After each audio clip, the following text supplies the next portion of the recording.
Hello बच्चों, आज की वीडियो के अंदर हम बात करने वाले हैं क्लास 11th के बिल्कुल फर्स्ट चैप्टर की, जिसका नाम है इंट्रोडक्शन ऑफ अकाउंटिंग। और आज की वीडियो के अंदर हम बात करने वाले हैं सिर्फ व्हाट इज अकाउंटिंग, यानी कि अकाउंटिंग होता क्या है, अकाउंट्स होते क्या है, बनते कैसे। जो बच्चा 11वीं क्लास में फर्स्ट टाइम एंटर होता है उसे कैसे बताओगे, अगर आप लोग बताना चाहोगे कि अकाउंट्स क्या होता है, तो उसको बताने के लिए एक एग्जांपल है, वो मैं आप लोगों को बताने वाला हूं। तो एग्जांपल देखने से पहले तो जो बच्चे चैनल तक मेरे चैनल पर नए हैं, पहले आप लोग चैनल सब्सक्राइब कर लें ताकि आप लोग को जो है डेली नोटिफिकेशन आने वाली वीडियो की मिलती रहे। तो बच्चों अगर एक एग्जांपल की बात करें, ज्यादातर बच्चों के माइंड में अकाउंट्स का मतलब होता है बैंकिंग सिस्टम होता है। चलो हम एग्जांपल बैंक का ही उठाते हैं, कोई दिक्कत नहीं है। भाई ये बैंक है, ठीक है। अब बैंक के पास पता है आप लोगों के पास पैसे आते हैं जाते रहते हैं, तो वो कहां से आते हैं कहां जाते हैं वो समझना। भाई पब्लिक है, ठीक है। पब्लिक क्या करती है, बैंक में अपने पैसे डिपॉजिट करती है, बिल्कुल बात सही है। बैंक इन्हीं पैसों को क्या करता है, दूसरों को उधार बोरो यानी कि लैंड कर देता है, ठीक है। किसको देता है, ये भी पब्लिक होती है, ठीक है। भाई बैंक के पास में पैसे पब्लिक से आए और पब्लिक को दे दिए। अब बैंक ने जिसको लोन दिया था, जस्ट लाइक एज लोन के रूप में, उससे वो क्या चार्ज करेगी, इंटरेस्ट। सपोज दैट 10% का चार्ज करेगी। और बैंक जिसने बैंक के पास पैसे जमा करे थे वो भी तो पैसे कहीं ना कहीं इंटरेस्ट मांगेंगे, तो बैंक इनको कितना इंटरेस्ट देगा, सर वो थोड़ा सा कम देगा। मान लो बच्चों 6% का इंटरेस्ट इसने इसको दे दिया, ठीक है। अब बैंक के अपने पास कितने बच गए बच्चों 4%, ठीक है। बैंक के पास में जो ये 4% बचे हैं, ये बैंक की इनकम होती है, ठीक है। ये बैंक की इनकम हो गई। अब बैंक इसी इनकम में से अपने खर्चे करेगा, एक एक्सपेंस करेगा। कौन कौन से, रेंट की पेमेंट कर सकता है, सैलरी की पेमेंट कर सकता है, वेजेस की पेमेंट कर सकता है, और जो और बहुत सारे पेमेंट है वो सारे खर्चे हिस्से करेंगे, ठीक है। अब एंड में क्या होगा, बैंक अपनी टोटल इनकम में से टोटल एक्सपेंस माइनस कर देगा, ठीक है। तो बैंक का क्या निकल के आ जाएगा, या तो प्रॉफिट निकल के आएगा या बच्चों लॉस निकल कर आएगा। और इसी पूरी प्रोसेस को अकाउंट्स बोलते हैं। सर इसमें अकाउंट्स तो आया ही नहीं, कैसे नहीं आया बच्चों, देखो बैंक ने जहां से पैसे आए वो भी लिखा, बैंक ने जिसको पैसे दिए वो भी लिखा, इंटरेस्ट आया वो भी लिखा, इंटरेस्ट दिया वो भी लिखा, इनकम आई वो भी लिखी, खर्चे आए वो भी लिखे, और प्रॉफिट एंड लॉस आया वो ही लिखा। तो मतलब ये कि अगर किसी भी बिजनेस के अंदर फाइनेंशियली ट्रांजैक्शन होती हैं, उन्हीं फाइनेंशियल ट्रांजैक्शन को अपनी बुक्स में सिस्टमैटिक तरीके से रिकॉर्ड करने की प्रोसेस को ही हम क्या बोलते हैं बच्चों, अकाउंट्स बोलकर चलते हैं। अगर बेसिकली अकाउंट्स का मतलब निकाला जाए तो उसका मतलब होता है हिसाब किताब, यानी कि बिजनेस के अंदर होने वाली इनकम, होने वाले खर्चे सभी को एक सिस्टमैटिक तरीके से रिकॉर्ड करा जाए for the purpose of calculation of profit and loss account, ठीक है बच्चों। ये तो हुई हमारी बात कुछ अकाउंट्स को समझने की। लेकिन अब अकाउंट्स की अगर डेफिनेशन की बात करी जाए तो अकाउंट्स की डेफिनेशन क्या होती है वो समझना। तो अकाउंट्स की डेफिनेशन को कंप्लीट करने के पर्पस से मैं आपको बताऊंगा 7 वर्ड्स के अंदर जो है मेरी पूरी डेफिनेशन कवर हो जाएगी।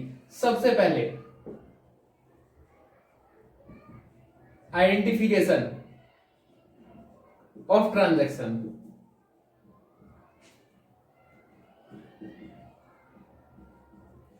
अब सर वो तो ठीक है, पर ये तो बताओ आइडेंटिफिकेशन, पहचानना किसको, ट्रांजैक्शन को। कौन सी ट्रांजैक्शन, ट्रांजैक्शन हमारी दो तरह की होती है बच्चों, एक होती है फाइनेंशियली और एक होती है मेरी नॉन फाइनेंशियल, ठीक है। अब लग गई, फाइनेंशियल में क्या होता है, वो ट्रांजैक्शन जिसके अंदर पैसों का लेन देन होता है। मैंने आपको पढ़ा रहा हूं, पैसे आ रहे हैं, आप मेरे पास आ रहे हो, पैसे आ रहे हैं, मैं खर्चा कर रहा हूं, पैसे जा रहे हैं।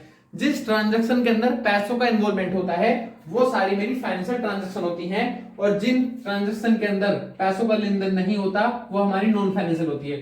सर ऐसी तो कोई ट्रांजैक्शन ही नहीं होती बच्चों, किसी को गिफ्ट देना, ठीक है, आपने किसी को बर्थडे गिफ्ट दिया, जबकि मैं जिस दुकानदार से वो गिफ्ट खरीद कर लेकर आया हूं, मेरी और उसकी वो फाइनेंशियल ट्रांजैक्शन है। लेकिन वो गिफ्ट जैसे मैंने किसको गिफ्ट दिया, उसके और मेरे बीच में लेन देन तो हुआ लेकिन कहीं ना कहीं पैसों का लेन देन नहीं था, वो अदर देन कैश था, तो उसे बोलेंगे हम लोग नॉन फाइनेंशियल ट्रांजेक्शन। ठीक है। अब सर से हमने जो आइडेंटिफाई क्यों किया, क्योंकि बच्चों बुक्स में केवल इसको रिकॉर्ड करा जाता है, इसको रिकॉर्ड नहीं करा जाता। वहीं अगर दूसरी बात करें तो मेजर होता है, measure the transaction in the terms of money. यानी कि अब आप लोगों ने ट्रांजैक्शन को आइडेंटिफाई कर लिया है ना कि वो फाइनेंशियल है, तो कितने की है, 5, 10, 50, 100, 1000, लाख, कितने रुपए की है, तो उस ट्रांजैक्शन को मनी की फॉर्म में कन्वर्ट करने को दूसरा स्टेप बोला जाता है measure the transaction in the terms of money. वहीं अगर मैं तीसरी बात करके चलूं तो होती है रिकॉर्डिंग की, recording the transaction in the books of account. भैया आपको पता लग गया कि ट्रांजैक्शन हुई है, ये भी पता लग गया कि फाइनेंशियल हुई है, ये भी पता लग गया कितने की हुई है, तो अब क्या काम है, अब तो सिर्फ आपको बुक्स में से क्या करना बच्चों, रिकॉर्ड करना है, क्योंकि रिकॉर्ड करने की प्रोसेस को अकाउंट्स बोलते हैं। तो तीसरा स्टेप मेरा क्या हो गया, रिकॉर्डिंग का हो गया। वहीं अगर मैं बात करूं अपने स्टेप 4 की, तो स्टेप 4 को बोला जाता है क्लासिफाइंग। क्लासिफाइंग मतलब जितनी भी बिजनेस के अंदर ट्रांजैक्शन होती हैं, पैसों का आना और पैसों का जाना, पैसों का आना और पैसों का जाना, वो सारा क्या एक जैसा होता है। एग्जाम्पल के तौर पे बच्चों, आप लोग के घर में अगर आप लोग टेलीविजन खरीद के लेके आए, टीवी एलसीडी खरीद के लेके आते हो, तो तब भी पैसे जाते हैं, और आप खाने का सामान खरीद के लेके आते हो तब भी पैसे जाते हैं। दोनों में ही पैसे गए हैं, लेकिन दोनों का मोटिव अलग है। एक जो खर्चा है आपका जल्दी से जल्दी कंज्यूम हो जाएगा, जबकि जो टीवी वाला खर्चा है वो आपके आने वाले 10-15 साल तक आपका साथ देगा। तो एक लॉन्ग टर्म ट्रांजैक्शन, एक शॉर्ट टर्म ट्रांजैक्शन है, तो दोनों का नेचर एक जैसा नहीं हो सकता। कुछ इसी तरीके से हमारे बिजनेस के अंदर जितनी भी ट्रांजैक्शन होती है उन सभी को क्लासिफाई करना, अलग अलग कैटेगराइज करना, भैया कौन सी लॉन्ग टर्म है, कौन सी शॉर्ट टर्म है, किसका नेचर क्या है, किसका मोटिव क्या है, उन सभी को अलग अलग लिखना, ताकि हम उसको क्लासिफाई अलग अलग कर सकें। वहीं बच्चों 5वें नंबर की बात कर जाए तो 5वें नंबर की बात है आप लोग की समराइजिंग। सर ये तो वही समराइजिंग है ना जो हमारे एक चैप्टर के खत्म होने के एंड में गिवन होती है, छोटी समरी। हाँ बच्चों ये वही है।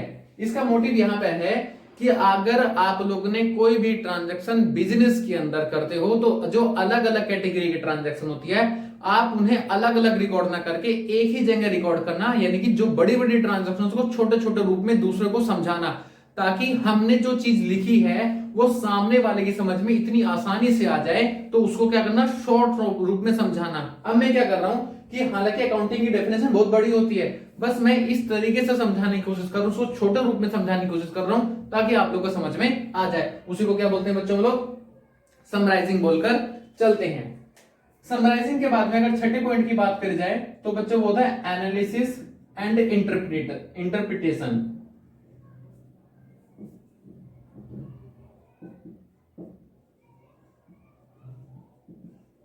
अब एनालिसिस का मतलब तो आपको पता है कि किसी चीज को पढ़ना और समझना और खुद से ये देखना कि क्या सही है क्या गलत है, किसी चीज को एनालिसिस करना। ठीक है, जैसे कि आप कोई क्वेश्चन भी करते होंगे, जब दो क्वेश्चन आपको सिमिलर लग रहे हैं लेकिन उनका आंसर अलग अलग होता है, तो आप क्या करोगे, वहां पे एनालिसिस करोगे, यार उस वाले क्वेश्चन में तो ये था, इस वाले क्वेश्चन में तो ये लगभग ऐसा ही है, लेकिन फिर आंसर क्यों गलत आ रहा है, अलग सा क्यों आ रहा है, तो उसका एनालिसिस करना। क्या पता वहां प्लस हो या माइनस हो, तो किसी भी चीज को एनालिसिस करना ही हमारा जो है छठा नंबर होता है। एनालिसिस है इंटरप्रेट, समझना।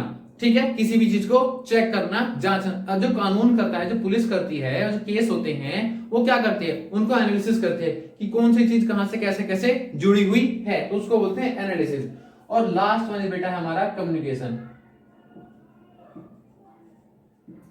कम्युनिकेशन का मतलब होता है बोलचाल।